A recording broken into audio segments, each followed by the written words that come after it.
하나님께서는 질서의 코스모스 세상으로 바꾸셨어요. 여러분 코스모스라는 말 잘 아시죠? 거의 헬라어에서는 코스모스 그러면 이게 우주라는 말도 되고요. 여러분 이게 질서라는 말도 되고 조화라는 말도 됩니다. 여러분 그래서 여러분 우주가 곧 여러분 질서예요. 여러분 우주를 봐보세요. 우주를 다 봐보면 그냥 여러분 무질서하게 돼 있는 게 아니에요. 다 질서 있게 돼 있어요. 하늘에 있는 별도, 해도, 달도, 모든 여러분, 모든 것들을 보면 다 질서 있게 돼 있어요. 하나님께서 그렇게 우주를 만드셨어요. 무질서하게 만들지 않았어요. 만약에 여러분 이런다고 생각해 보세요. 해가 뜰 때 아침에만 안 뜨고 내일은 저녁에 뜨고 그 다음 날은 해가 뜨는 것을 쉬고 그러면 여러분 종잡을 수 있겠어요? 하나님은 그렇게 하지 않으셨어요. 모든 것을 다 질서 있게 하셨어요. 얼마나 하나님께서 섬세하신지 몰라요. 여러분 그래서 이 세상의 모든 것에는 하나님이 정해 놓은 질서가 있어요. 이 세상의 모든 것에 질서가 다 있어요. 아무렇게나 이러면 흘러가도록 하나님께서 만들어 놓은 게 아니에요. 그래서 하나님은 그러한 질서 가운데 살아가면 하나님이 그 사람을 보호하시고 인도하시고 여러분 복을 주십니다. 그러나 반대로 그 질서 안에서 살아가지 않으면 어떻게 될까요? 그건 실패요, 고통이요, 저주일 것입니다. 여러분 하나님과도 사람과도 질서가 있어요. 그죠? 상하의 질서예요. 하나님하고 우리하고도 질서가 있어요. 하나님께서 선악과를 딱 만들어 놓으셨어요. 예. 그건 뭐냐면 인간과 하나님과의 질서예요. 인간이 그 속에는 지켜야 될 질서가 있는 거예요. 예. 하나님께서는 뭐라고 하셨습니까? 선악과는 먹지 말아라. 먹으면 정령 죽으리라. 이 하나님의 말씀의 질서 안에서 살지 않을 때 화에게 고통이 찾아왔습니다. 땅이 저주를 받고 아담은 고생을 해야 했습니다. 여러분, 사단이 어떤 존재일까요? 화에게 다가와서 하나님의 질서를 파괴해버리는 것이 사단이에요. 하나님을 되게끔 유혹하는 게, 하나님의 자리에 갈 수 있도록 유혹하는 게 뭐냐면 사단이에요. 그 질서를 파괴해버리려고 하는 거예요. 인간은 인간의 자리가 있고 하나님은 하나님의 자리가 있어요. 인간이 하나님의 자리에 올라가려고 하면 안 되는 거예요. 사단은 지금도 이런 일을 해요. 가거나 지금이나. 유다서 1장 6절에 보면 자기의 지위를 지키지 아니하고 자기 처소를 떠나 그랬어요. 하나님이 천사들에게 정해놓은 질서가 있어요. 질서가. 너희들은 이 경계 안에서, 이 바운더리 안에서. 그런데 어떻게 합니까? 이것을 깨트려 버립니다. 하나님이 그럴 때 어떻게 하십니까? 유다서 1장 6절에 보면 큰 날의 심판까지 영원한 결박으로 흑암에 가두셨으며 그랬어요. 저주요? 여러분 심판입니다. 여러분 다윗이 하나님의 질서 안에서 잘 살다가 하나님의 질서 안에서 다윗이 정말 잘 살았죠. 여러분 저가 광야를 가보니까 그런 광야에서 어떻게 도대체 사울에게 쫓기며 살았나 이게 있잖아요. 그 광야에서 여러분 만약에 600명이 움직이면 다 보여요. 600명 가는 게. 우리처럼 나무 숲이 이렇게 우거져가지고 이러면은 몰래 숲속으로 지나가죠. 그런데 광야잖아요. 다 보여요, 다. 네?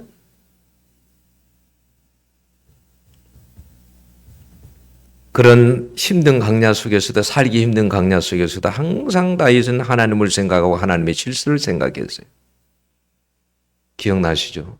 사울을 죽일 수 있는데도 죽이지 않습니다. 왜요? 하나님의 세우는 질서 때문에. 하나님이 왕으로 세웠다는 그 질서 때문에 죽이지 않아요. 죽일 수 있음에도 불구하고 그 질서를 절대 깨뜨리지 않습니다. 그런 다윗인데 그가 그 질서 안에 살다가 배부르니까 하나님의 질서를 깨뜨려 버립니다.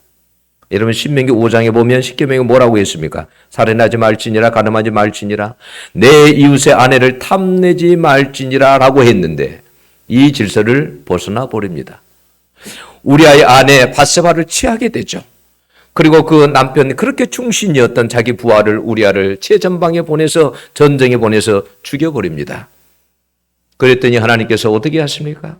사마 12장 10절에 보면 이제 너가 나를 업신여기고 햇사람 우리아의 철을 빼앗아 너 내 철을 삼았은즉 칼이 내 집에 영원히 떠나지 아니하리라 하셨고 그랬어요. 무슨 말이냐면 하나님께 더 이상 너를 보호하지 아니하시겠다라는 거예요.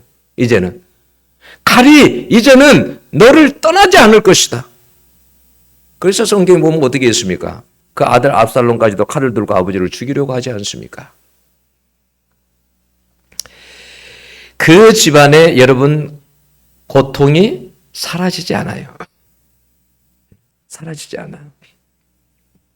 그렇게 광야에서 하나님께서 보호하셨던 그 다윗을 하나님께 더 이상 보호하지 않겠다라는 거예요.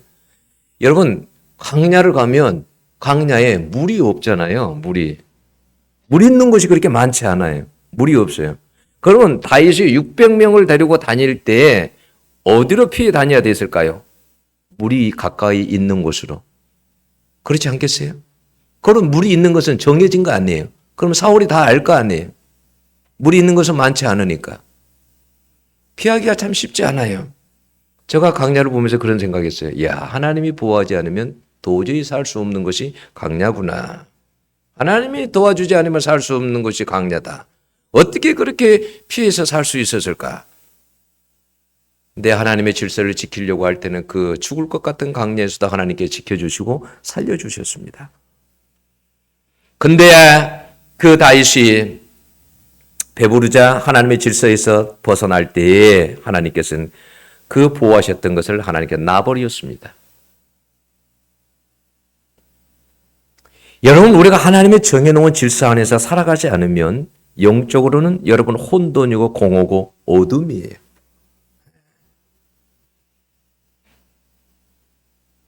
만약에 하나님께서 말씀에 사랑의 법을 하나님께서 질서를 세워놨어요. 너희들은 사랑하며 살아라. 서로 사랑하며 살아라. 근데 만약에 우리가 그 질서의 법을 지키지 않으면 어떻게 될까요? 요한 1서에 의하면 그 자체가 어둠이래요.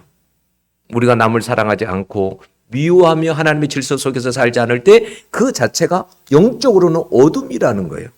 어둠. 근데 어둠을 여러분 달리 표현하면 안 돼. 여러분 자체의 마음속에 내가 하나님의 법을 떠나서 질서를 떠나서 내가 남을 미워하는 그조차도 내가 미워하는 마음만 있어도 내 마음에는 영적으로 어둠이 여러분 먹구름이 내 안에 딱 차 있는 거예요. 이게 영적인 감각인 거예요. 영적인 감. 내가 나 자신을 볼 때 내가 얼마나 어두운가 이걸 알 수 있는 감각이에요. 창세기 여러분 21장에 보면 어느 날 사라가 아브라함에게 이 여종과 그 아들을 내어 쫓으라 이렇게 말합니다. 여기서 이 여종이라는 것은 하갈과 그 아들은 이스마엘을 두고 한 말입니다. 아브라함의 아내 사라의 말을 듣고 아브라함이 어떻게 합니까? 근심합니다. 그래도 자기가 낳은 아들인데 내 쫓아라니. 너무 냉혹하지 않습니까? 근데 이때 하나님은 뭐라고 합니까? 근심치 말고 사라가 내게 이런 말을 다 들으라 그래요. 참 하나님 이해하기 어렵죠. 아니 그래도 낳았는데 아니 그래도 이스마엘을 내쫓아라니 하갈을 내쫓아라니 하나님이 이럴 수 있나? 왜 하나님이 이렇게 하실까요? 이것은 하나님과 아브라함에게 약속했던 약속의 아들이 아니에요. 말씀대로가 아니라 인간적인 방법으로 낳은 아들이기 때문에 이것을 통해서 하나님께서 우리들에게 말씀을 하시려고 하는 게 있는 거예요. 이것을 통해서 말씀을 하시려고 하는 게 말씀이 아닌 것은 근심하지 말고 우리 마음에서도 내쫓아야 돼요.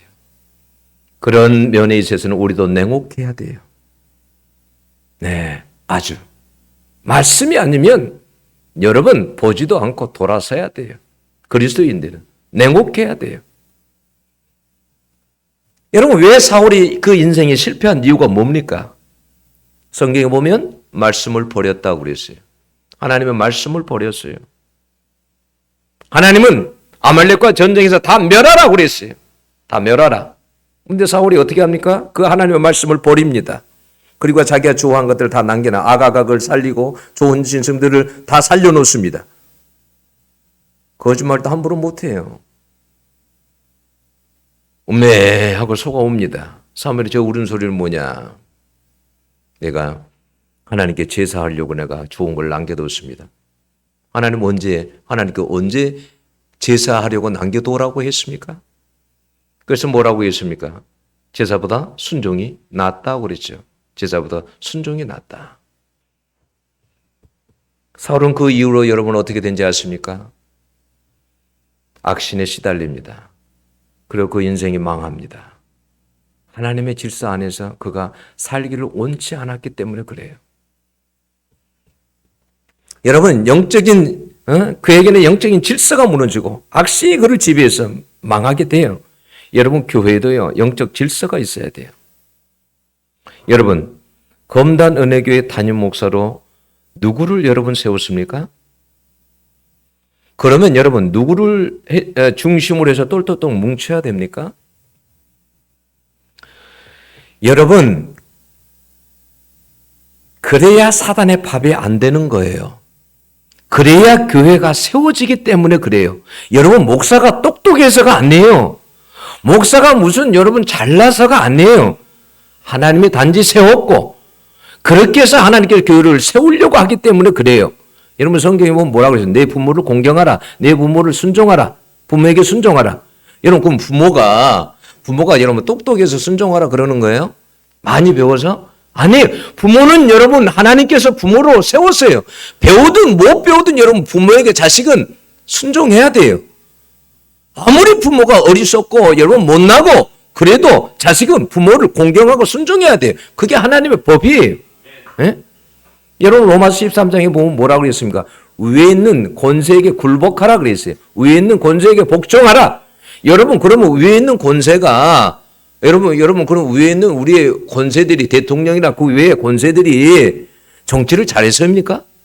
그들이 잘해서? 아니에요. 단 하나님께서 그들을 세웠다는 것 때문에. 그래야 뭐냐면 평화가 있기 때문에. 에? 다른 게 아니에요.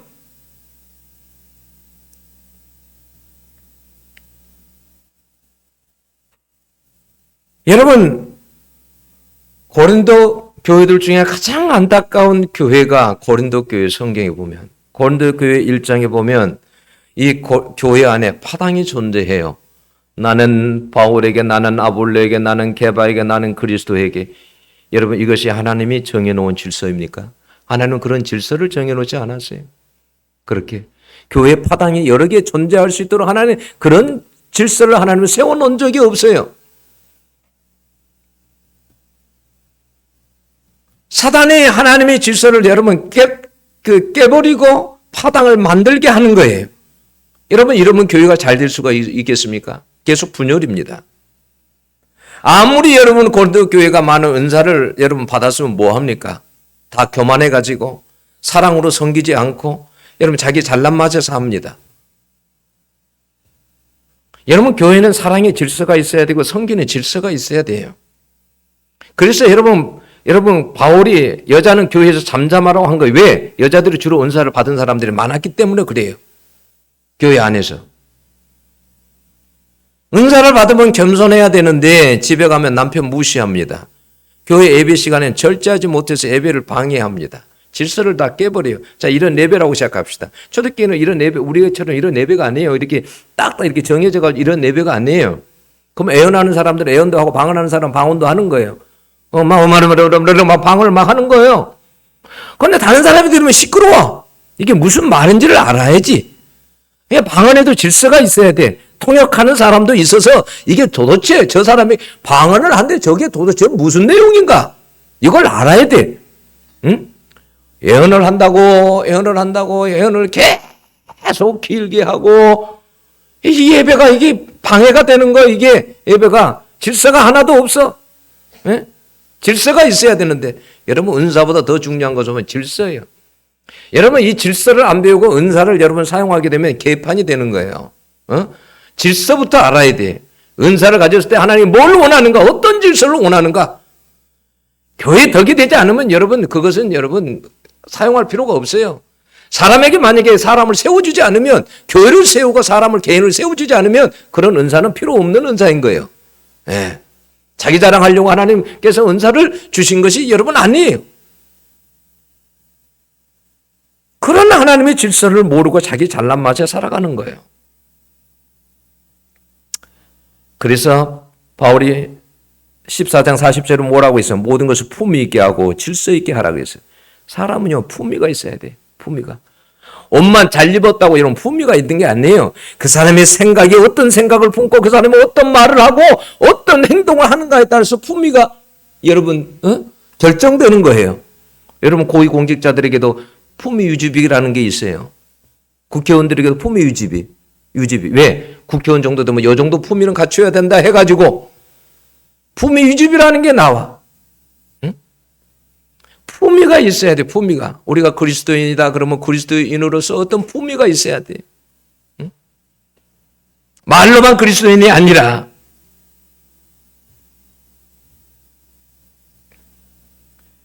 영적인 질서가 공부 질서와 품위가 없어요. 성찬식이 있는 날이면 예찬도 준비해서 같이 나누어서 먹었습니다. 예찬을 하고 난 후에 성찬식을 했습니다. 그런데 성찬식을 하기 전에 술이 취한 사람도 있고 먼저 음식을 먹는 사람들이 있었고 부자는 부자끼리 가난한 사람들이 그렇게 나누어진 채 끼리끼리 먹었습니다. 만약에 여러분 이런 교회에 새신자가 교회 안에 들어와서 이런 광경을 보면 어떻게 생각할까요? 새신자가 만약에 와서 이런 광경을 보면 다시는 그 교회에 오지 않을 겁니다. 여러분 이런 모습이 사랑으로 이러면 하나 된 여러분 그러한 교회의 모습입니까? 무질서 자체에 하나님은 그걸 여러분 원하지 않아요. 그런 것을. 그런 질서를 하나님은 원하지 않아요. 하나님은 원하는 질서가 아니에요. 그런 질서는. 하나님은 이 세상에 질서를 다 주셨다니까요. 하나님 뭐라고 합니까? 다 질서 다 주셨어요. 하나님께서. 사람들이 어떻게 살아갈지, 부자와 가난한 자는 어떻게 살아가야 될지 모든 질서를 다 정해놨어요. 우리는 그 질서 안에서 살아야 돼요. 여러분 바다도 하나님께서 만들어놓고 그냥 바다를 만들어놓고 마는 게 아니에요. 바다야 이 모래의 경계선을 넘어오지 말아라.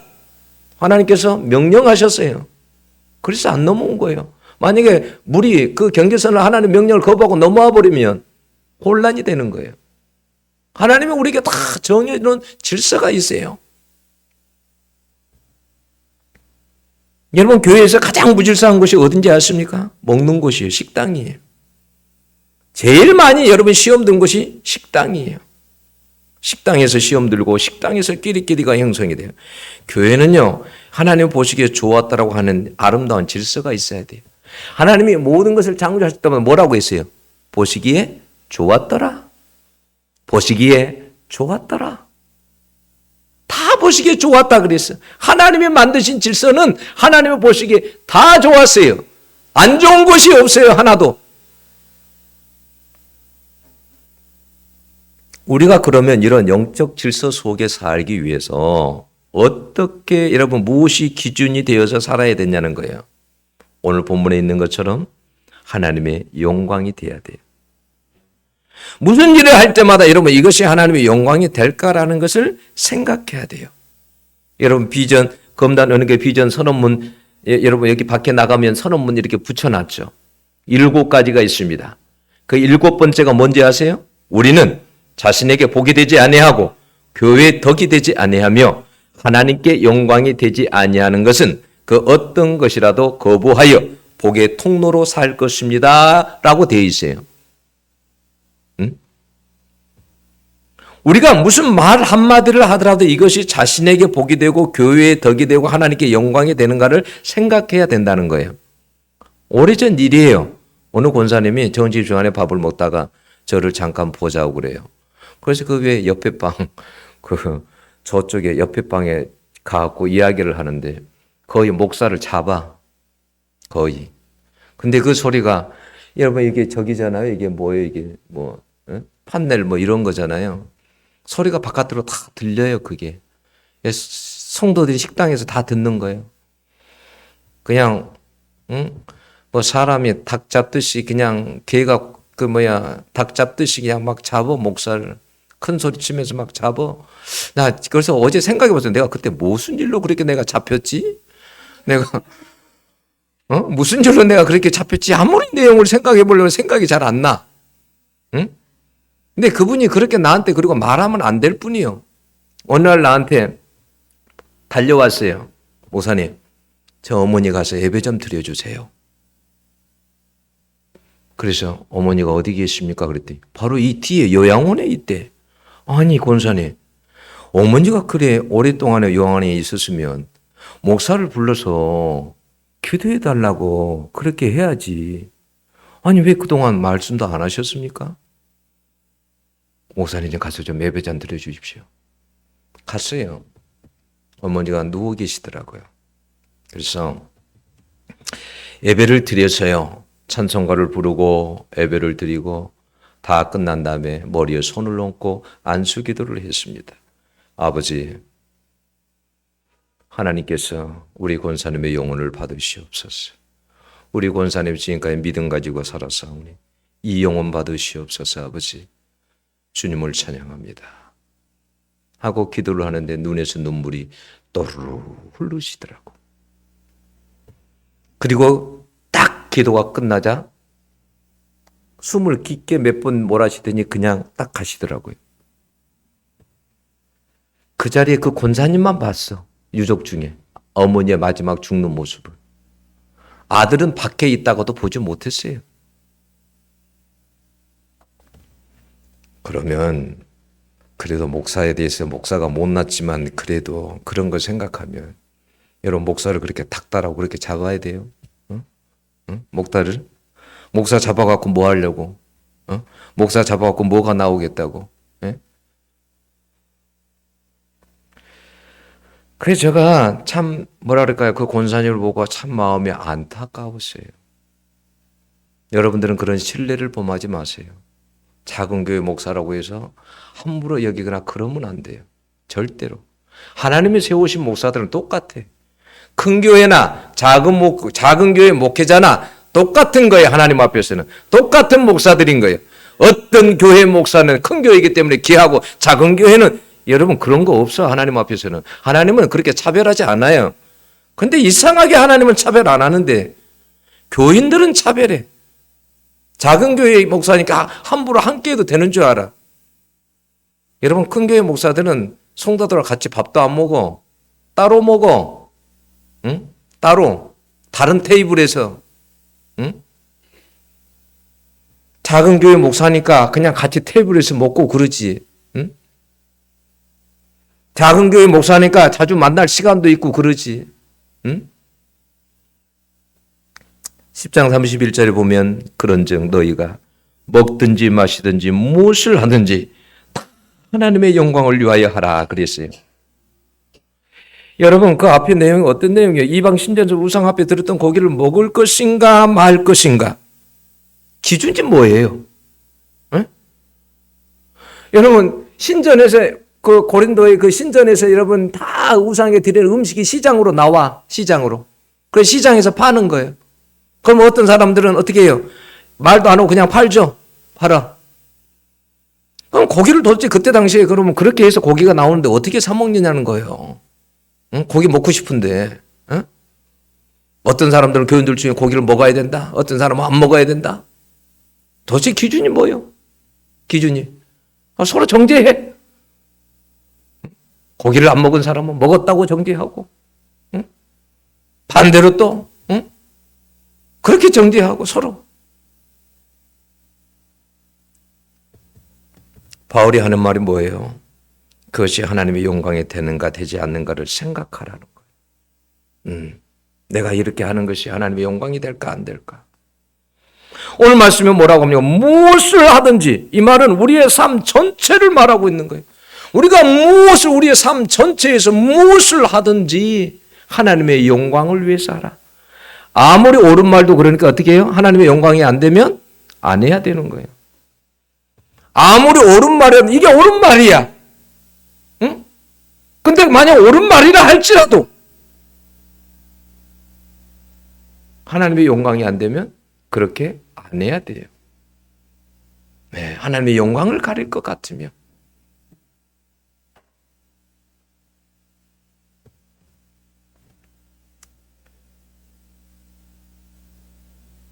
우리의 모든 삶 속에 하나님이 여러분 정해놓은 질서 속에서 살아야 하나님이 그 인생을 잘되게 하시는 거예요. 여러분 요셉을 봐보세요. 여러분 요셉을 보면 요셉이 종노릇 할 때 그 여주인이 유혹하잖아요. 그러면 여러분 자기가 종이잖아요. 종. 그러면 자기가 어떻게 보면 여종의 말을 안 들으면 자기 출세길이 막혀. 그죠? 자기가 여종의 말을 잘 들으면 출세할 수도 있어요. 근데 요셉이 뭐라고 합니까? 단호합니다. 어찌 이 큰 악을 행하여 하나님께 득죄하리까 그래요. 네. 내가 내 유익을 위해서 내가 하나님께 죄를 범하리까? 나는 그럴 수 없습니다. 여러분, 죄는 절대 하나님께 영광이 되지 못합니다. 그래서 성경에 죄를 몰려하고 죄와 싸우라고 하는 거예요. 죄는 여러분 질서를 파괴해 버립니다. 죄라는 것은 질서를 파괴해 버려요. 하나님께서 만들어 놓은 그 질서를 죄라는 것이 다 파괴해 버려요. 아무리 좋은 질서에도 죄가 들어가면 다 파괴돼 버려요. 아무리 하나님께서 좋은 질서를 만들어 놨어도 거기에 죄가 들어가면 다 파괴돼 버려요.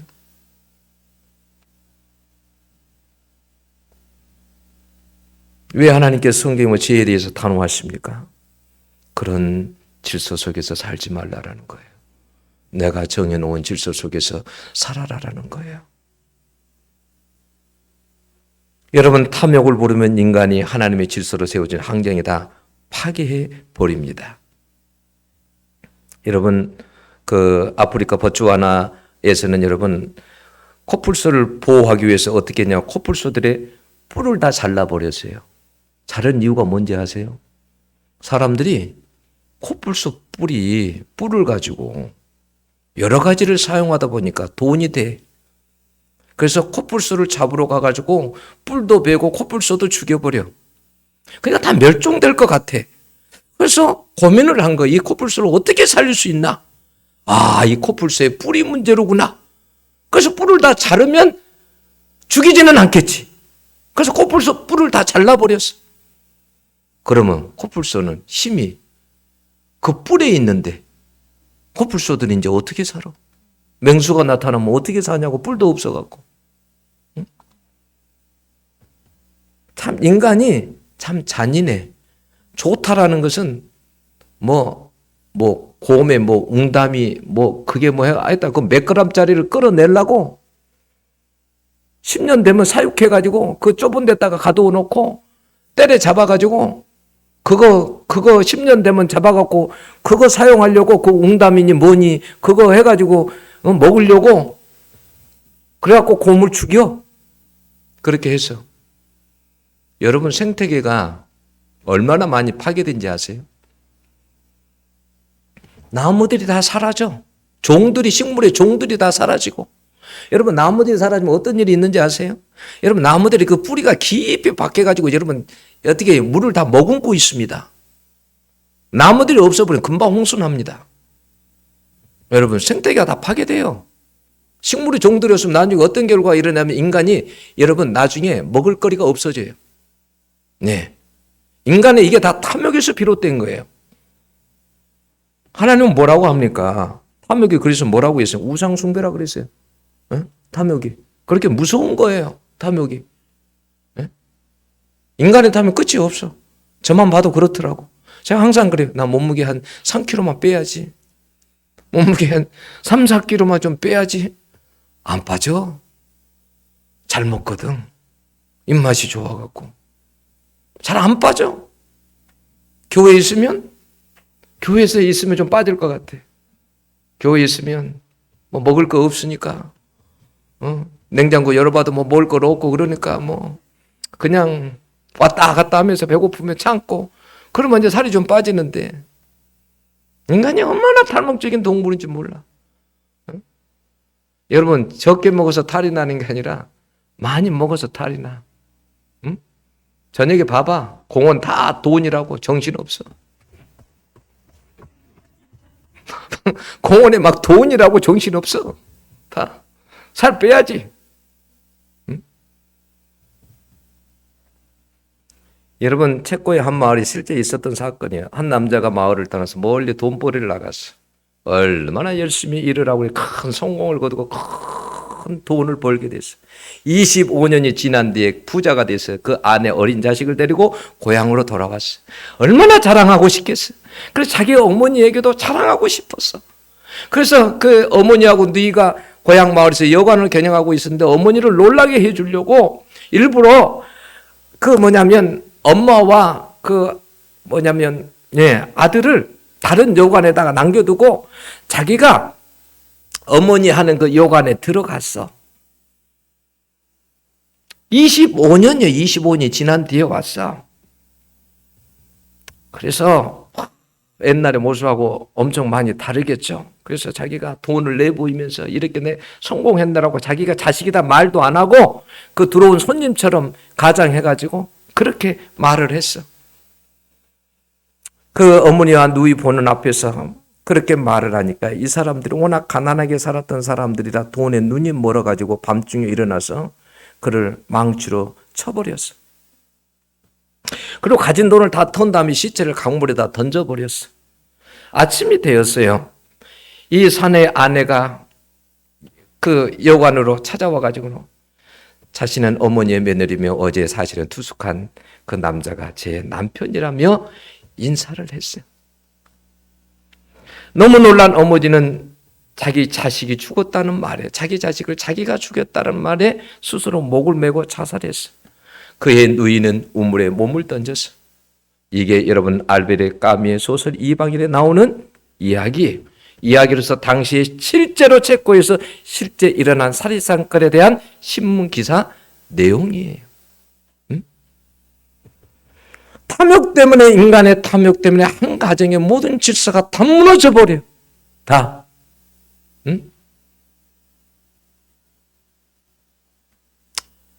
여러분 요셉에게 하나님께서 함께했고 형통케 하시고 복을 주셨다. 그가 하나님의 질서 속에서 살았고 영광을 위해서 살았기 때문이에요.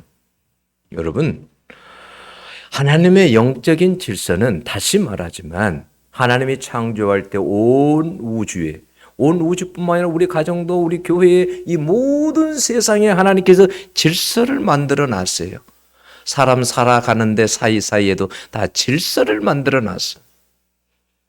그 질서를 여러분 지킬 때 하나님께서는 우리를 보호하시고 우리와 함께 하시고 우리에게 복을 주시는 것이지. 만약에 우리가 그런 질서를 만약에 지키지 않고 살아간다. 그러면 하나님께서는 뭐냐면 손을 놔버려. 그 능력의 손을 놔버려. 그래서 인간이 망하는 거예요. 여러분은 어떠한 속에서도 모든 것 속에서 먹든지 마시든지 무엇을 하든지 간에 하나님의 질서 속에서 하나님의 영광을 위해서 사는 여러분들이 되시기를 축원합니다. 기도하겠습니다.